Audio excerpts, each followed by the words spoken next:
Hello, beautiful humans. I have some fun thoughts for you to contemplate today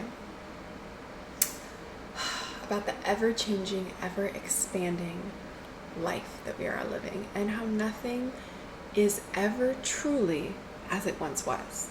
That life is forever changing and expanding. I mean, we have traditions and we can honor familiarity if that's something that you desire.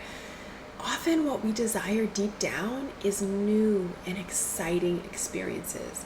And new and exciting really go hand in hand because when we live what we've already lived, it's usually not exciting, it's predictable. So, when we're continuously growing and changing and honoring that changed person, that new person, and reintroducing ourselves to the world daily, hourly, by the minute as we grow and expand, and we introduce new, we continue to enjoy. Some fear the unknown and will reach for the familiar, but the unknown is where the magic happens. Now, it is safe to do the same thing with the same expected results, but that is not living. That is surviving. There's a difference. And when we live in fear, I've said it before, you hit the pause button on life. The creator is not in fear. So to be aligned and co-creating with the creator, that's love. It is a frequency of love. So what is blocking emotions and neural pathways that change brain chemicals for you to experience joy and excitement and coming alive is this fear and this stagnation. So when we do things like travel, we're continuously putting ourselves in new surroundings with new people and new experiences, finding new pleasures and following some of the old vibrations that you have picked out that you enjoy and love, like seeking to find tea and treats, but in a new circumstance, in a new place. And you don't need to travel across the world to do this. Sometimes it's like little getaways for the weekend, or in your own town, you can travel and go places that you've never even been, taking different routes. So when we have distractions in life that keep us disconnected, like television and technology, which can dull our senses and lull us into a false sense of security. We're watching shows, watching other people live their lives while we're sitting dormant within ourselves. Technology is marketed as for us, but it dominates us quickly unless we are in the driver's seat with that awareness. So everything you desire is within, and it's there to find without distraction and truly come alive. And when we do this, the days get longer. You remember what you like and you're drawn to it. You're vibrant and people are drawn to you. You become magnetic. Your time is not routine and empty, it's deep and full. You can either sit there scrolling, passing the time, or you can follow a passion. It's still your desire and it's still going to pass either way. So when you distract yourself, you're blocking the creator shining down on you with inspiration, intuition, that feeling of hell yeah and joy. And instead you're just checked out. You're not plugged in. So when we're living out of alignment, our soul, it creates anxiety.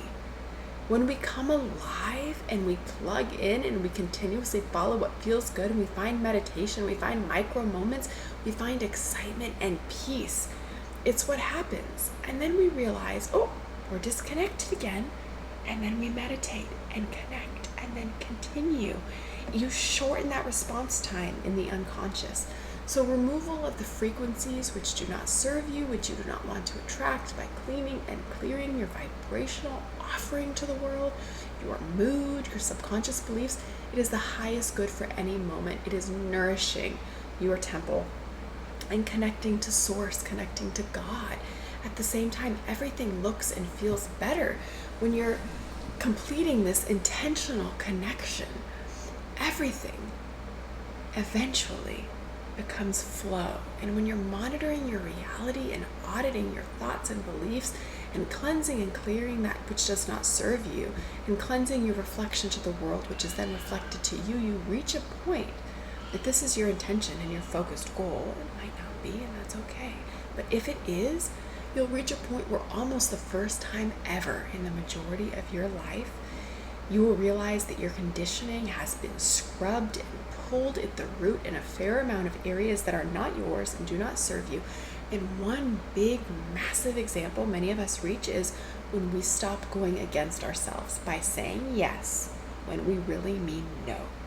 Because the highest version of you says yes, hell yeah, and it means yes. And they say no, I'm sorry, it's not my highest good right now. It's not where I'm focused and centered, but thank you for thinking of me. I love that. But if I said yes to that, I'd be saying no to this other thing, and I'm really working on this priority. When we say no, we mean no. Without fault, without difficulty, without fear, without conditional responses to others. We speak our truth, and others respect us for that. So the highest version of you has unconditional love for you. Unconditional. You don't have to show up a certain way, be a certain way, do a certain thing. There are no conditions to your love. And you become this way towards others, and it's natural, and it emanates from your being, and it's who you truly are. You allow people to be exactly as they are because that's what you would want, for them to reflect you. And that's what you give yourself permission. You're more in tune with that hell yes, and then all else can become a hell no. You decide. Anything else is settling. It's forcing. It's stopping short of where you're arriving to where source is leading you. Keep going. If you hit a block, find it, transmute it, alchemize it, keep going. Do not rush. Do not trust urgency, as Sarah Morrell says. Take the time you need to flow.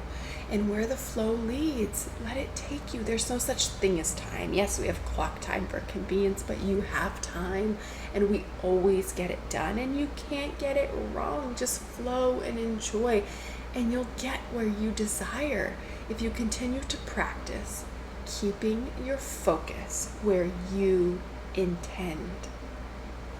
That is your most valuable currency, your time and your focus, and put it on your highest good, what feels like joy, what feels like a hell yes, and go enjoy your day. Thank you for being here. Your time is your currency, and I value your time, and I am grateful that you were here with us and appreciate you. If you have any comments or thoughts or anything that came up for you, share below in the comments. People love reading them. And if anybody came to mind, feel free to send this video to them and keep the conversation going.